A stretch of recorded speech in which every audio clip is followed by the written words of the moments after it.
अंतिम कॉल। रात के 12 बजे थे। बारिश तेज हो चुकी थी। मुंबई की सुनसान गलियों में एक काली कार धीरे धीरे आगे बढ़ रही थी। कार के अंदर बैठे इंस्पेक्टर रवि शर्मा का चेहरा तनावग्रस्त था। उनके फोन पर कुछ सेकंड पहले ही एक अनजान नंबर से कॉल आया था। अगर तुमने मेरी बात नहीं मानी तो अगला निशाना तुम्हारे घर में होगा। रवि की सांसें तेज हो गईं। पिछले हफ्ते से शहर में लगातार 3 मर्डर हो चुके थे। तीनों मामलों में हत्यारा किसी को भी कॉल करके पहले चेतावनी देता था और फिर अगली सुबह अखबारों में खबर होती एक और बर्बर हत्या। लेकिन इस बार मामला अलग था।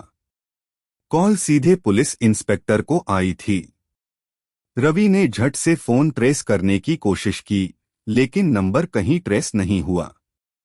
उनके माथे पर पसीने की बूंदें उभर आईं। उन्होंने अपनी टीम को तुरंत अलर्ट किया और खुद गाड़ी मोड़कर अपने घर की ओर चल पड़े। खूनी का खेल।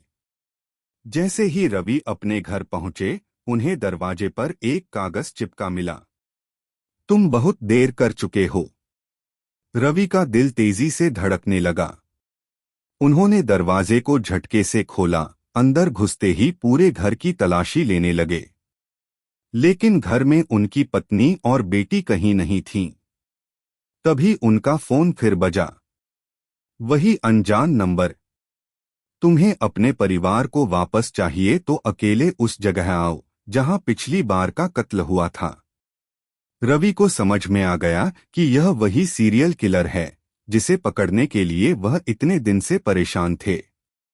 लेकिन उसने अब मामला व्यक्तिगत बना लिया था। भय की रात। रवि बिना अपनी टीम को बताए घटनास्थल की ओर निकल पड़े। वह एक सुनसान गोदाम था जहां पिछली बार किसी व्यापारी का शव मिला था। जैसे ही रवि वहां पहुंचे, दरवाजे पर लिखा था, तुमने मेरे भाई को 6 साल पहले झूठे केस में फंसाया था। अब तुम मेरी पीड़ा समझोगे। रवि का दिमाग तेजी से दौड़ने लगा। अचानक पीछे से किसी ने उन पर हमला किया। वह जमीन पर गिर गए, लेकिन उन्होंने जल्दी से अपनी बंदूक निकाल ली। उनके सामने एक लंबा, काले कपड़ों में लिपटा आदमी खड़ा था। तेरी नफरत मेरी ड्यूटी से बड़ी नहीं हो सकती, रवि ने कहा और ट्रिगर दबा दिया। गूंजती हुई गोली की आवाज के साथ ही वह आदमी जमीन पर गिर पड़ा। रवि ने तुरंत अपने घर फोन मिलाया। दूसरी ओर से उनकी पत्नी की आवाज आई, हम ठीक हैं, रवि। खेल खत्म। रवि को लगा कि सब कुछ खत्म हो गया, लेकिन तभी उनके फोन पर एक आखिरी मैसेज आया। खेल अभी खत्म नहीं हुआ, इंस्पेक्टर। अगली कॉल का इंतजार करो। रवि के चेहरे पर चिंता की लकीरें गहरी हो गईं। समाप्त?